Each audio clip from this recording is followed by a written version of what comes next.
మాటలో అమ్మవారుంది, నా చూపులో అమ్మవారుంది, నా కదలికలలో అమ్మవారుంది, నా సమాధిలో అంటే నేను కదలకుండా కూర్చున్న ధ్యాన స్థితిలో అమ్మవారుంది.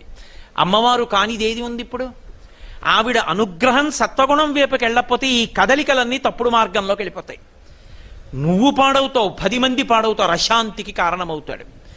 ఇది అమ్మా నాకు ఇచ్చిన శక్తులు సక్రమ మార్గంలో పెట్టు. ఇందుకు అమ్మవారి ఆరాధనలు.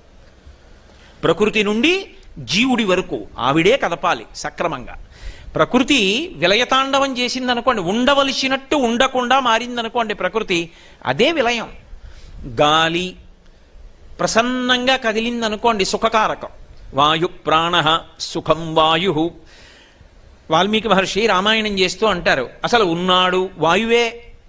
యావత్ పవనో నివసతి దేహే తావత్ పృచ్చతి కుశలంగేహే గతపతి వాయో దేహాపాయే భార్యాభిభ్యతి తస్మిన్ కాయే. ఊపిరి తీసి ఊపిరి విదిలిపెడితే